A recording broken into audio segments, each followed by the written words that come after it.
करमाळा तालुक्यातील झरे येथील MSH ते झरे या रस्त्याचं उद्घाटन आमदार नारायण पाटील आणि उपस्थित मान्यवरांच्या हस्ते करण्यात आले। गेल्या अनेक दिवसांपासून रखडलेल्या या रस्त्याचं काम आमदार नारायण पाटील यांच्या प्रयत्नातून मंजूर करून त्यांनी त्या कामाला सुरुवात केल्यानं यावेळी आमदार नारायण पाटील यांचा झरे ग्रामस्थांच्या वतीनं सत्कार करण्यात आला। तर यावेळी बोलताना आमदार नारायण पाटील म्हणाले की माझ्या 4 वर्षाच्या काळात अनेक रखडलेल्या रस्त्यांची पुलांची कामं मंजूर करून अनेक वेळा कोट्यावधी रुपयांचे रस्ते पूर्ण केले। जो कोणी नेता तालुक्याचा विकास करेल त्यालाच तुम्ही मतदान करा असंही त्यांनी यावेळी सांगितलं। या प्रसंगी आमदार नारायण पाटील यांच्यासह पंचायत समिती सभापती शेखर गाडे, जिल्हा परिषद सदस्य अनिरुद्ध कांबळे, अजित तळेकर, राजाभाऊ देशमुख, भारत साळवे, युवराज बिले, राजाभाऊ कदम, बलभीम जाधव, देविदास चौधरी, नानासाहेब मोरे, विठ्ठल पवार, दादा मावलकर, विठ्ठल घाडगे, नाना कोकाटे, नाना कदम, प्रशांत पाटील यांच्यासह ग्रामस्थ मोठ्या संख्येने उपस्थित होते। राजकारण करीत नाही ना, आम्हाला करायचं बी नाही। आम्हाला राजकारण करायचे ते विकासाचं राजकारण करायचे। नारायण पाटील आल्यापासून विकास झाला का नाही हे तुम्ही ठरवून भविष्य काळात कुणाला मतदान द्यायचं द्या, आम्हाला काय द्यायचं घेणं देणं नाही। आज कुणी बी येते तुम्हाला सांगतो मतं मागायला, तुम्हाला सांगतो मोकळं होतंय, पण मतं देणाऱ्यांनी तुम्हाला सांगतो मतं कशी दिली पाहिजे, ती का दिली पाहिजे, ती उद्या भविष्य काळामध्ये मतदान दिलं तर काय होईल काय नाही या गोष्टीचा सारासार सगळा विचार करा मित्रांनो। काय आम्ही आमदार झालो, आम्ही 25 वर्ष तुमच्यापर्यंत येत होतो, तुम्ही आम्हाला दोनदा नाकारलं, एकदा थांबलो आणि चौथ्यांदा निवडून आल्यानंतर कसं तरी काटाव पास केलं मला, बघू काय करतोय। आणि मग या सगळ्या गोष्टी होत असताना पाठीमागचे आमदार तुम्हाला 10-15 वर्ष या सत्तेमध्ये होते।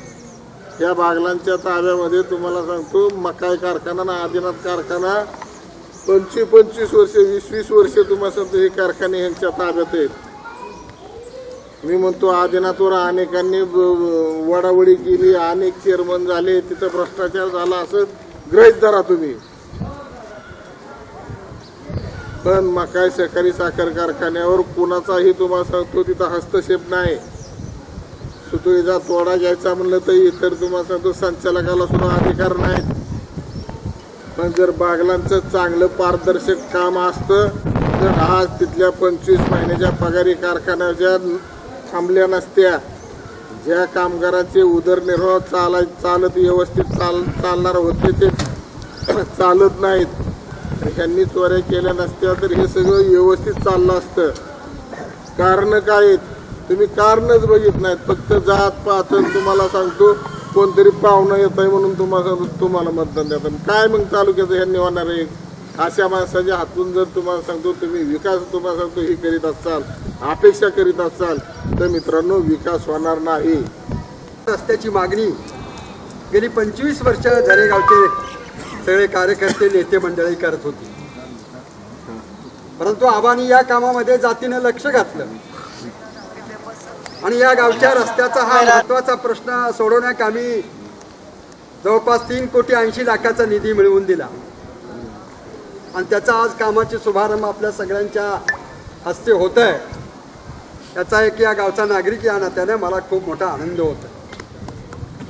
आणि म्हणून मित्रांनो ह्या रस्त्याचं कामकाज डिसलँड कंपनी करते आहे। काम निश्चित चांगल्या दर्जाचं आणि चांगल्या पद्धतीचं व्हावं ही सगळ्यांची अपेक्षा राहणार। यामुळं करमाळ्याहून झऱ्याला येताना जवळपास 4 किलोमीटरचं अंतर सातत्याने कमी होणार आणि भविष्यामध्ये पेट्रोल डिझेल आणि वाहतुकीचा वेळ सगळा लक्षात घेता 4 किलोमीटरचं अंतर वाचणं हे अतिशय महत्त्वाचं काम या निमित्तानं होणार। कुठं होत नाही आणि म्हणून ते लोकांच्या निदर्शनास नाही आहे। त्या कार्यक्रमासाठी उपस्थित आमच्या झरेगावचे सर्व पैलवान, आताच आबांनी उल्लेख केला की झरे हे पैलवानांचं गाव आहे। आबा या देशाच्या क्रांतीसाठी खऱ्या अर्थाने जर कुणी उठाव केला असेल तर तो सगळ्यात पहिला पैलवानांनी उठाव केला। चापेकर बंधू, सावरकर बंधू, टिळक, लोकमान्य टिळकांसारखी माणसं हे जबरदस्त असे मोठे पैलवान होते आणि म्हणून त्यांनी ह्या देशासाठी, हा देश स्वतंत्र करण्यासाठी त्यांनी जबरदस्त अशी चळवळ सुरू केली। ते सुद्धा पैलवानच होते आणि ह्या तालुक्याचे या पैलवानांचे सगळ्यांचे बॉस तुम्ही आहात।